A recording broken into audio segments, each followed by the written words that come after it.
Bonjour à tous et bonjour chers jeunes. Cet enseignement va nous permettre de poursuivre avec les quatrièmes le parcours des 10 commandements et aujourd'hui nous sommes arrivés au 5e commandement. Tu ne commettras pas de meurtre. Cette vidéo va nous proposer d'avoir deux parties d'enseignement.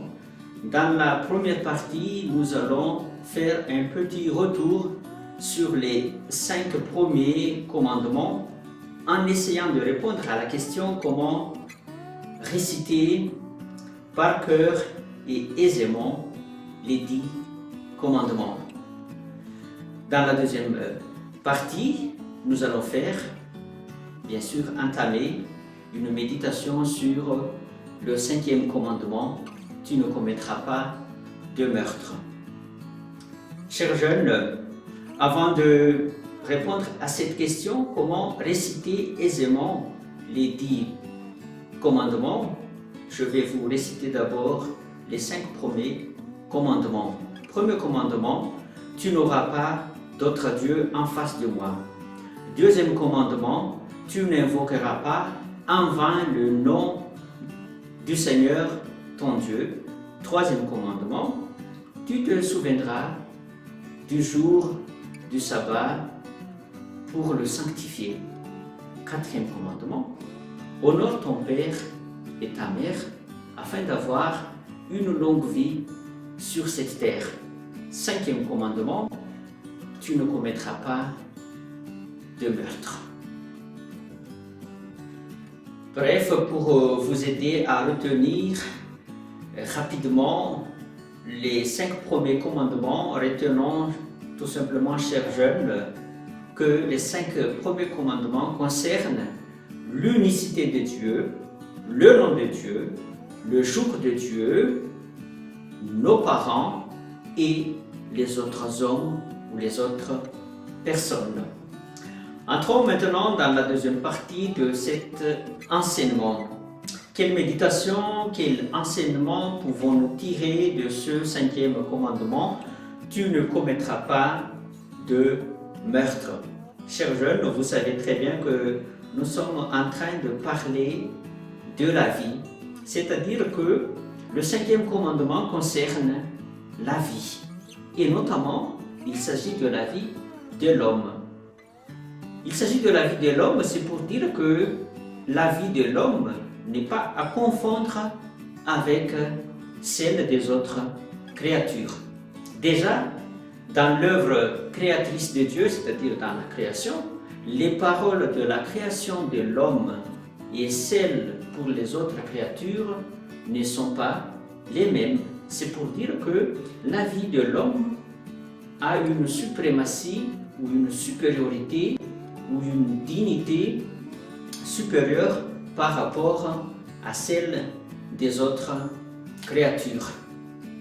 Mais même si la vie de l'homme aussi a une suprématie par rapport à celle des autres créatures, cela ne veut pas dire que l'homme a la possibilité de faire ce qu'il veut aux autres créatures, parce que la vie de l'homme aussi va se permettre d'être préservé par le concours de la vie des autres créatures.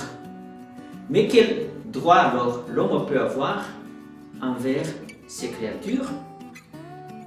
C'est seulement l'homme peut avoir droit ou domine les autres créatures en évitant d'utiliser cette domination d'une manière abusive, déraisonnable ou démesurée. Jusque-là, nous pouvons bien comprendre donc que l'homicide n'est pas seulement cet acte de mettre fin à une vie d'un être humain, mais porter atteinte à la vie des autres créatures, c'est-à-dire à ce monde, peut concourir également aussi à un acte d'homicide. Et voilà, chers jeunes, le pape François, dans sa lettre encyclique Laudato Si, dans la première partie de cette lettre, il va nous parler de l'état de lieu de ce qui se passe dans ce monde. Notamment, il va parler de la pollution, de l'exploitation, de toutes sortes, c'est-à-dire de la condition écologique qui n'est plus compatible à la vie de l'homme. Il commence à parler de l'insuffisance de l'eau. C'est pour nous dire que notre comportement à la vie quotidienne, parce que cela nous concerne quand on parle de pollution, il s'agit de notre respect à l'environnement, où mettre les ordures, où mettre quelle utilisation doit se faire pour les technologies. Est-ce que je suis dans l'abus ou dans l'utilisation juste de ces technologies? Tout cela concerne l'écosystème, c'est-à-dire que la vie de l'homme ne peut pas exister tout simplement, mais doit exister au sein d'un ensemble. Il y a aussi un autre côté, une dimension de l'homme qui n'est pas seulement une dimension corporelle, mais une dimension de cœur. C'est-à-dire qu'il peut y avoir aussi d'autres actes qui peuvent concourir à l'homicide, mais bien sûr d'une façon indirecte. C'est par exemple, qui concerne le cœur, une parole blessante, une parole méchante peut également aussi contribuer à un acte d'homicide. On peut continuer ces exemples d'actes indirects d'homicide. Par exemple, l'homme qui n'est pas seulement un corps, ni seulement un cœur, mais qui est également aussi une âme. Et pour l'âme, l'élément qui permet de vivre son âme, pour l'homme, c'est de croire. Empêcher quelqu'un à croire ou abominer la foi de quelqu'un peut concourir également aussi à un acte d'homicide.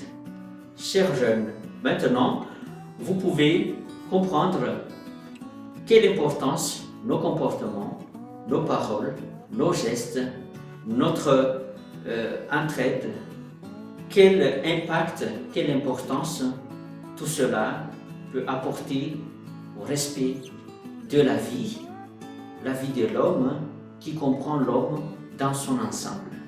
Merci et je vous souhaite bonne semaine, bon week-end.